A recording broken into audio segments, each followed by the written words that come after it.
다들 새로운 기술을 쓰느라 정말 어려웠을 텐데 다들 알아서 공부해주고 맡은 부분 부족함 없이 구현해줘서 우리 팀원들 너무 고마웠습니다. 화이팅! 네, 안녕하세요. 1조 힐링캠프 파이널 프로젝트 발표 시작하겠습니다.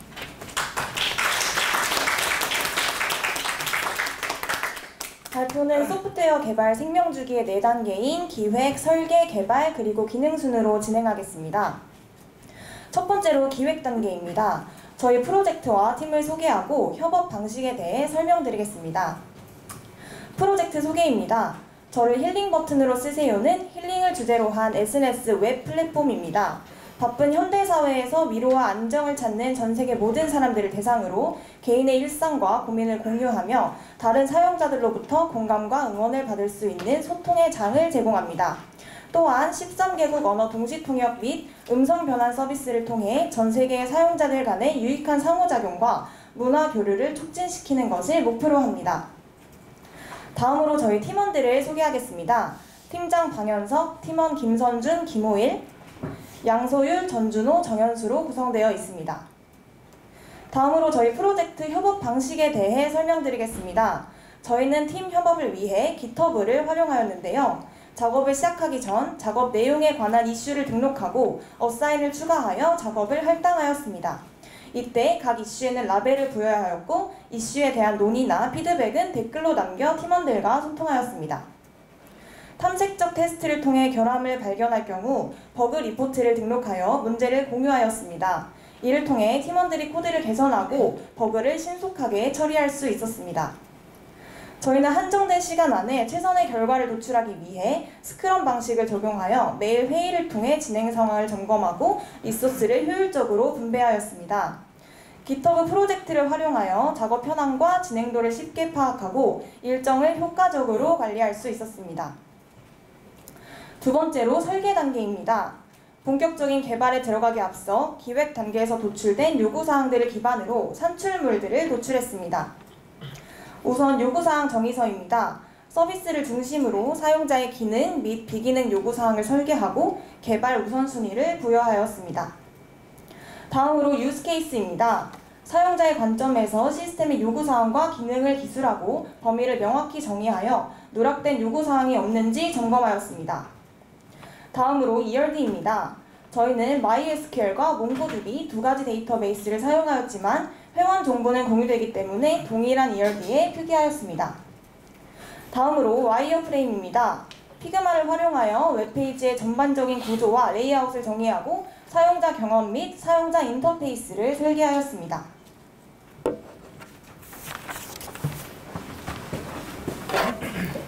네, 세 번째로 개발 단계입니다. 저희가 개발 과정에서 도입한 아키텍처와 사용 기술에 대해 소개하겠습니다.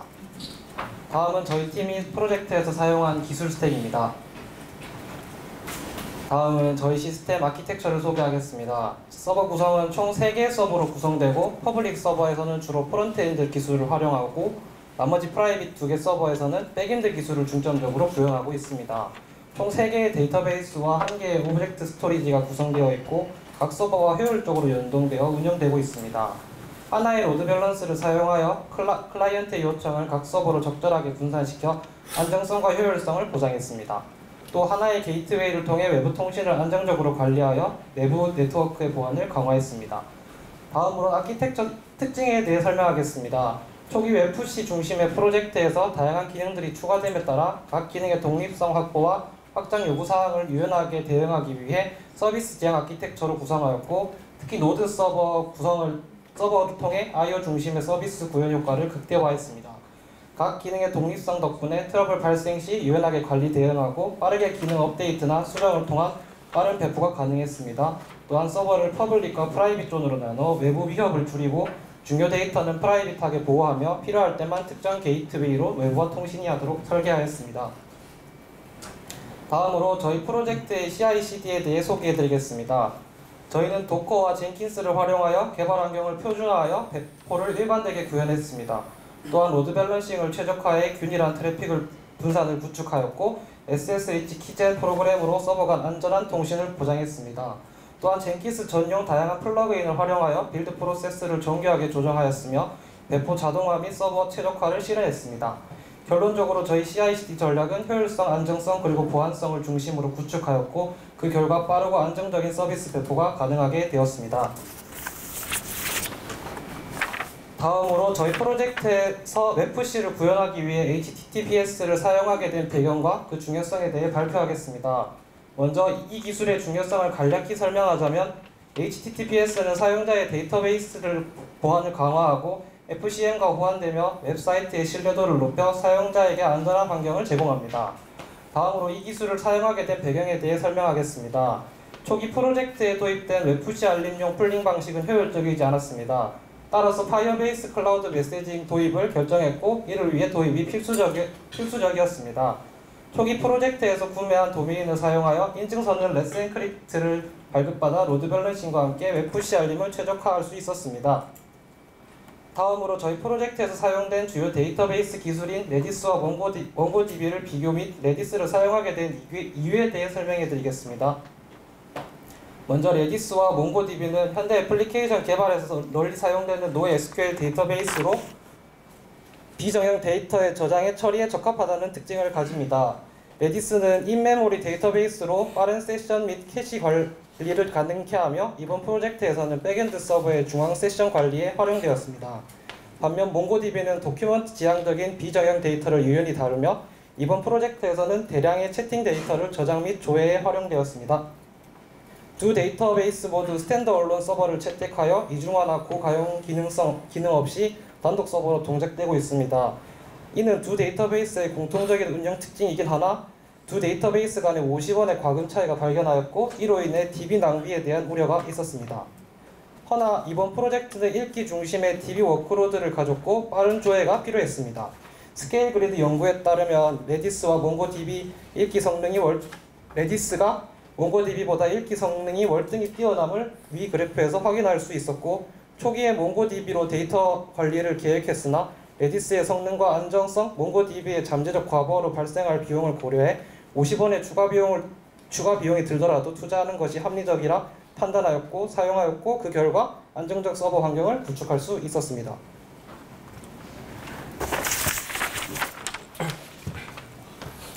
다음으로는 사용 기술에 대해 설명을 시작하겠습니다. 저희 조가 레디스에서 세션을 관리해야 하는 이유는 서버가 노드와 스프링으로 나누어져 있어 두 서버가 세션을 공유할 필요가 있었습니다. 따라서 서버 간에 공유하는 세션과 토큰 저장소로 DB를 사용할 필요가 있었고 앞서 설명드렸던 DB 차이가 있었기에 레디스를 사용하였습니다. 이 화면은 저희가 1차 때 사용한 풀링법입니다. 1차 프로젝트에서는 스프링 서버 하나로만 운영되었고 제한 시간 내에 효율적인 구현을 목표로 해서 데이터 풀링 기법을 사용했습니다. 데이터 풀링은 주기적인 서버 요청과 응답을 통해 동작하며 간단한 통신 기법을 사용한다는 장점이 있었습니다. 그러나 2차 프로젝트에서는 이전의 단점을 극복하고 사용자 경험을 향상시키기 위해 변경했습니다. 데이터 풀링은 주기적인 요청으로 인해 응답 시간이 느릴 수 있고 불필요한 통신 부하를 이야기할 수 있었습니다. 따라서 2차 프로젝트에서는 파이어베이스 클라우드 메시징 FCM을 도입하여 실시간 알림을 구현했습니다. FCM은 사용자가 요청을 보내지 않고도 실시간으로 알림을 전달할 수 있기에 응답 시간을 크게 개선하고 통신 부하를 줄였습니다. 이를 통해 사용자는 빠르게 알림을 받을 수 있으며 프로젝트의 확장성도 향상됐습니다. 이러한 변화를 통해 사용자 경험을 개선하고 효율적인 알림 시스템을 구축하는 데 기여했습니다. 다음으로는 네이버 센스를 활용한 사용자 인증에 대해 설명하겠습니다. 회원가입과 비밀번호 찾기 시에 휴대폰 번호를 인증 코드를 받고 인증 코드가 유효할 시 회원가입 및 비밀번호 찾기를 가능하기 위해 해당 API를 사용했습니다.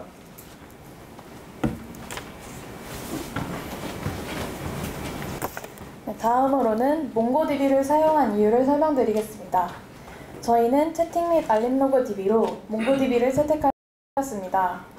그 이유는 데이터를 조회할 때 성능이 좋으며 확장이 편리하고 스키마를 자유롭게 변경할 수 있기 때문입니다. 또한 JSON 형태로 제공하여 API 호출 정보를 가공 없이 그대로 저장할 수 있기 때문에 몽고DB를 채팅 및 알림 로그 DB로 채택하였습니다. 몽고DB를 활용한 대표적인 기능 중 채팅 기능의 로직은 다음과 같이 이루어져 있습니다. 채팅 생성 아이콘 선택 시 엔터룸이 실행되어 채팅방에 입장하게 되는데 요청 쿼리에 전달되는 룸 아이디와 사용자 A와 B의 존재 여부에 따라 채팅방 입장 및 생성을 하도록 분기를 나누어 로직을 구현하였습니다. 다음으로 채팅 서비스에서 제공되는 번역 기능에 대해서 설명드리겠습니다. 저희는 번역 및 음성 통역 기능을 제공하기 위해 파파고와 클로바 보이스 API를 사용하여 쓰며 서비스 로직은 화면과 같습니다.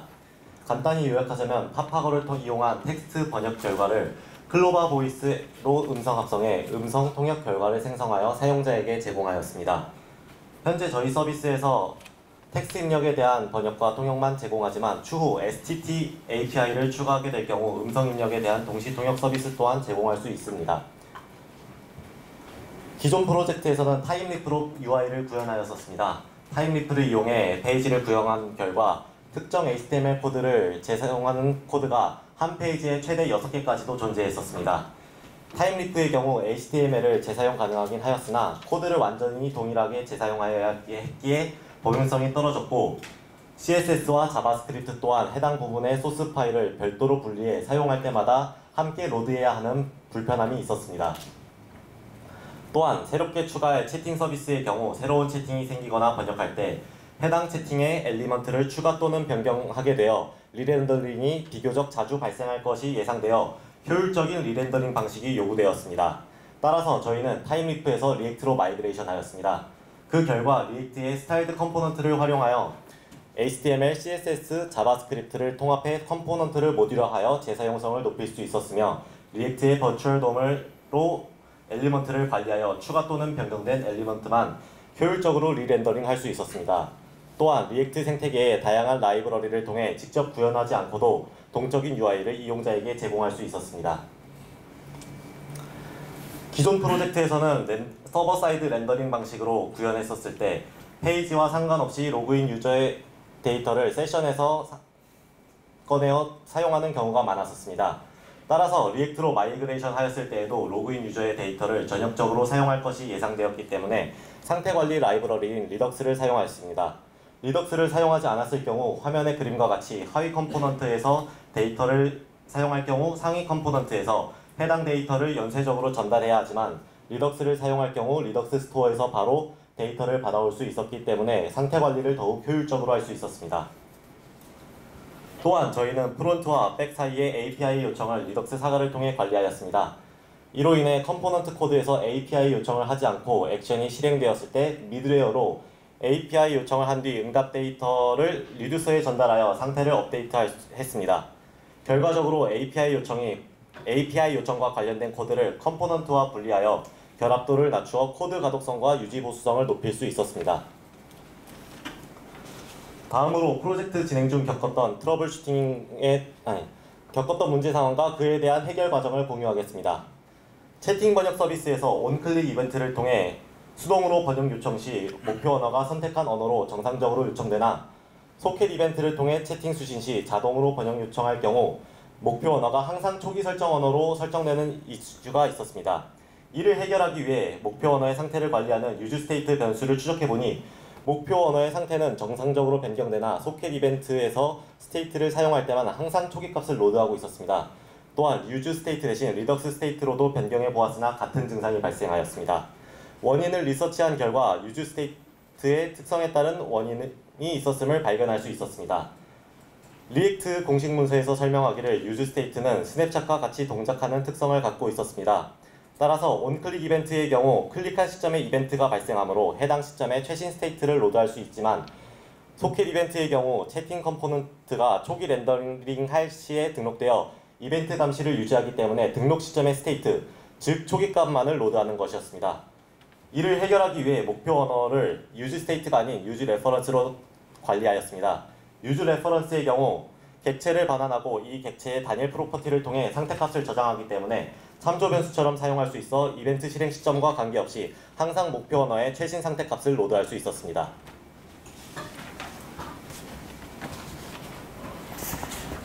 채팅 구조화 과정에서 채팅방 나가기에 관련한 이슈가 있었습니다. 채팅방에 입장하는 코드 구현 초기에 채팅 나가기 후의 상태까지 고려하지 못하고 엔터룸 시 사용자 A와 B가 모두 존재하는 채팅방만을 찾는 조건으로 분기를 나누어 크리에이트 실행 여부를 결정하도록 구현하였기 때문에 사용자 A가 채팅방에서 나갈 경우 채팅방에 남은 사용자 B가 기존에 존재하던 채팅방에 들어가지 못하는 이슈가 발생하였습니다. 여기서 사용자 A는 로그인한 사용자이고 사용자 B는 채팅 상대를 의미합니다. 해당 문제를 해결하기 위해 이미 존재하는 채팅방에 들어가는 경우에는 요청 쿼리에 룸 아이디를 추가하여 엔터룸 실행 시 채팅방에 남은 회원과 관계없이 기존에 존재하던 채팅방에 들어갈 수 있도록 수정해 주었습니다. 채팅방 나가기 이슈를 해결한 후 추가적으로 테스트를 진행한 결과 채팅방 중복 생성 이슈가 발생하는 것을 확인하게 되었습니다. 이미 존재하는 채팅방에 들어가는 경우를 구분하기 위해 요청 쿼리에 룸 아이디를 추가하게 되면서 엔터룸 실행 시 룸 아이디가 요청 쿼리에 존재하지 않는다면 무조건 채팅방이 생성되어 신규 채팅방 생성 주소에서 새로 고침을 실행할 경우 같은 채팅방이 반복적으로 생성되는 이슈가 발생하였습니다. 이를 해결하기 위해 요청 쿼리에 룸 아이디가 존재하지 않으면서 사용자 A와 B가 모두 존재하는 채팅방까지 없는 경우에만 크리에이트가 실행되도록 하여 새로운 채팅방이 생성되도록 하였습니다.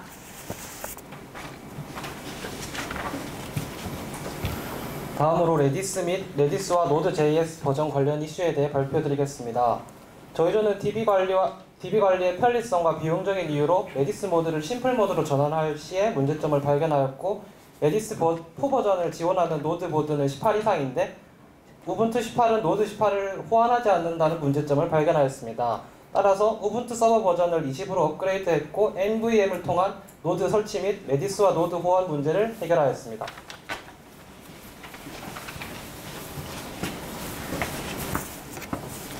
네, 마지막으로 저희가 구현한 기능에 대해 설명드리겠습니다. 로그인 페이지입니다. 사용자는 전화번호와 비밀번호로 로그인이 가능하며 전화번호 저장 옵션을 선택할 시 전화번호 자동 저장 기능이 제공됩니다. 하단의 회원가입과 비밀번호 찾기 버튼을 클릭하면 해당 페이지로 이동합니다. 회원가입과 비밀번호 찾기 페이지입니다.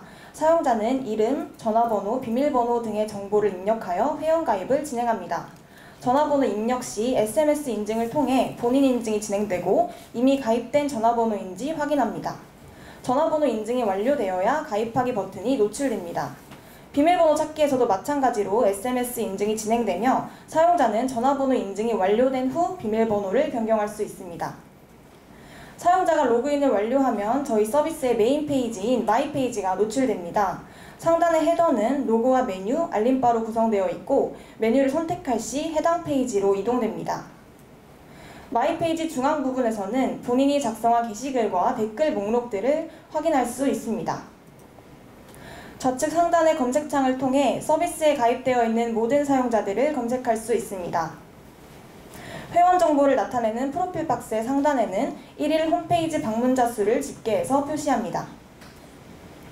내 정보 수정 버튼을 클릭할 시 모달창이 팝업되고 사용자는 닉네임, 상태 메시지, 생일 등 본인의 개인정보를 수정할 수 있습니다. 또한 사용자는 우측 하단의 탈퇴하기 버튼을 통해 서비스를 탈퇴할 수 있습니다. 다른 사용자의 홈페이지를 방문할 시에는 내 정보 수정 버튼이 팔로잉 취소 버튼으로 대체되고 버튼을 통해 해당 사용자를 팔로우하거나 언팔로우 할 수 있습니다. 팔로워 버튼을 클릭할 시 우측에는 현재 사용자의 팔로잉 및 팔로워 리스트가 조회됩니다. 사용자는 토글 버튼을 통해 다른 사용자를 팔로우하거나 언팔로우 할 수 있습니다. 채팅하기 버튼을 클릭할 시 채팅방이 생성되고 해당 채팅방으로 이동합니다. 하단의 채팅 리스트 버튼을 클릭할 시에는 채팅 페이지로 이동합니다. 우측 상단에는 알림바가 배치되어 사용자가 읽지 않은 알림 개수가 표시됩니다. 종 모양의 아이콘을 클릭하면 알림 모달창이 노출되고 알림의 상세 내용을 볼 수 있습니다. 모두 읽음 버튼을 클릭할 시 모든 알림을 읽음 처리할 수 있습니다. 더보기 버튼을 클릭할 시 전체 알림 목록 페이지로 이동합니다. 하단의 푸터에는 힐링 문구가 랜덤으로 출력됩니다. 다음으로 게시판 페이지입니다. 좌측 검색창을 통해 게시글을 검색할 수 있으며 우측의 글쓰기 버튼을 클릭하여 새 글을 작성할 수 있습니다. 게시물은 카드 형태로 보여지며 게시물을 클릭하면 게시글 상세 페이지로 이동합니다. 또한 하단에는 페이지네이션 기능이 제공됩니다. 게시글 상세 페이지입니다. 본인이 쓴 게시글의 경우에만 수정 및 삭제 버튼이 표시되고 이미지 슬라이더를 통해 첨부 사진을 순차적으로 조회할 수 있습니다. 또한 좋아요 버튼을 클릭할 시 화면처럼 애니메이션 효과가 적용됩니다. 게시판 상세 페이지를 스크롤하여 댓글을 작성하고 삭제할 수 있습니다. 다음으로 방명록 페이지입니다. 사용자는 다른 사용자의 홈페이지에 방문하여 방명록을 작성하거나 삭제할 수 있으며 좋아요 버튼을 누를 수 있습니다. 다음으로 웹푸시 실시간 알림 기능입니다. 영상처럼 A 사용자가 B 사용자의 게시글에 좋아요를 누를 시에 다음과 같이 B 사용자에게 실시간 웹푸시 알림이 도착합니다. 이외에도 저희 서비스에서는 다른 사용자를 팔로우하거나 게시글에 댓글을 남길 때 그리고 채팅을 시작할 때에도 각각 웹푸시 알림이 전송됩니다. 다음으로 채팅 페이지입니다. 좌측에는 채팅방 목록이 표시되고 채팅방을 선택할 시 우측에 해당 채팅방과 대화 내용이 표시됩니다. 13개국의 다양한 언어를 텍스트 형태로 번역할 수 있으며 음성 변환 기능 또한 제공하고 있습니다. 또한 무한 스크롤 기능을 통해 이전 대화 내용을 계속해서 불러올 수 있습니다. 다음은 실시간 채팅 화면입니다. 기존 언어가 사용자가 선택한 언어로 실시간으로 번역되는 것을 볼 수 있습니다. 또한 음성 변환 기능을 제공하여 채팅의 텍스트를 선택한 언어로 번역한 후 이처럼 같이 음성으로 변환할 수 있습니다.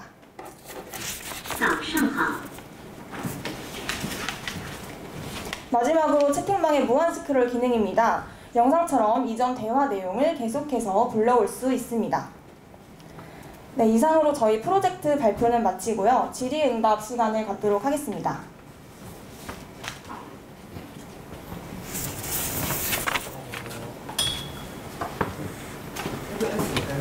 네네, 하셔도 괜찮습니다. 네, 저희는 현재 관리자 페이지가 따로 있지는 않습니다.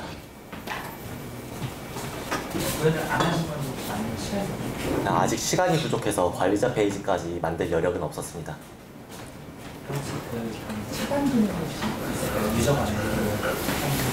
아쉽게도 아직 차단 기능은 없습니다. 요구 사항 정서를 작성을 하시잖아요. 네네. 우선순위가 있던데 우선순위 기준이 어떻게 우선은 서비스를 그 사용자에게 어떤 걸 먼저 우선해서 제공을 해야 될지에 대한 걸 기준으로 해서 요구사항 명세를 먼저 작성하였었습니다.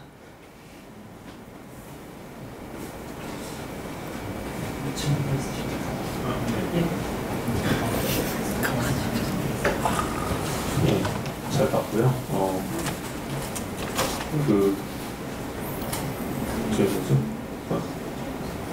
파이어베이스를 사용을 하셨잖아요. 네. 기술 요소 가운데. 근데 제가 알기로 파이어베이스가 서버레스 컴퓨팅에 하는 서비스로 알고 있는데 네이버 클라우드에서도 같은 용도로 사용이 되는 게 있잖아요. 클라우드 컴퓨터라고 저도 있는 걸로 알고 있는데 파이어베이스를 굳이 사용을 하신 이유가 따로 있는지 좀 알고 싶거든요. 원래는 저희가 웹푸시 기능을 제공하기 위해서 네이버 심플 센스를 사용을 해서 웹푸시를 지원을 하려고 했었는데 거기에서 웹푸시에 대한 기능을 저희가 제공을 하는데 어려움이 있어서 파이어베이스를 이용해서 구현을 했었습니다. 그럼 파이어베이스도 과금이 되지 않나요? 아닙니다. 저희는 현재 무료로 하고 있습니다. 네, 알겠습니다. 네, 수고하셨습니다. 네, 감사합니다. 후기 얘기할까요? 자, 다음은 이제 후기 발표 안 했는데. 후기 발표하시죠. 네.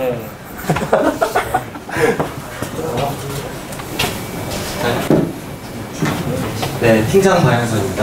저는 프로그래밍을 원래 독학으로 공부를 했었어서 혼자 개인 프로젝트밖에 못 해봤었는데 이번에 팀원들과 협업을 하면서 함께 팀 프로젝트를 진행하면서 혼자서는 알 수 없었던 부분들에 대해서 배울 수 있고 느낄 수 있어서 뜻깊은 시간이 되었습니다. 네, 팀원 김선중입니다. 저는 비전공자로서 이제 조원들과 1차, 2차 프로젝트를 같이 함으로써 값진 경험을 했던 것 같고, 처음에는 이제 기술과 도구들의 생소함 때문에 어려움이 있었지만 노력하고 배우고 성장한 것이 뿌듯합니다. 조원 김호일입니다. 저는 먼저 아키텍처 구성에 쿠버네티스를 적용하지 못한 점은 아쉽지만 다른 다양한 조원들과 함께 시간을 내어서 서로 존중하고 배려하며 다양한 도전을 함께 했다는 거에 뜻깊고 기뻤습니다. 그래서 팀원들에게 감사합니다. 안녕하세요. 팀원 양소율입니다. 저는 새로운 기술을 적용하는 데 좀 어려움이 있었지만 팀장님과 팀원들이 많이 도와주셔가지고 프로젝트를 이제 성공적으로 완료할 수 있어서 너무 기분이 좋았고 성취감도 되게 컸습니다. 감사합니다. 안녕하세요. 전준호입니다. 좋은 팀원들과 함께 프로젝트를 진행할 수 있어서 좋았고 새로운 기술을 학습하고 적용해야 해서 추가적인 기능을 구현하지 못해 아쉽지만 좋은 경험이었습니다. 이상입니다. 팀원 정현수입니다. 저희 열정 많은 저희 팀원들과 함께 1, 2차 프로젝트를 모두 함께 할 수 있어서 너무 영광이었고요. 짧은 시간 안에 많은 걸 구현하지 못했지만 많이 성장할 수 있고 배울 수 있었던 계기가 되어서 좋았습니다. 감사합니다. 감사합니다.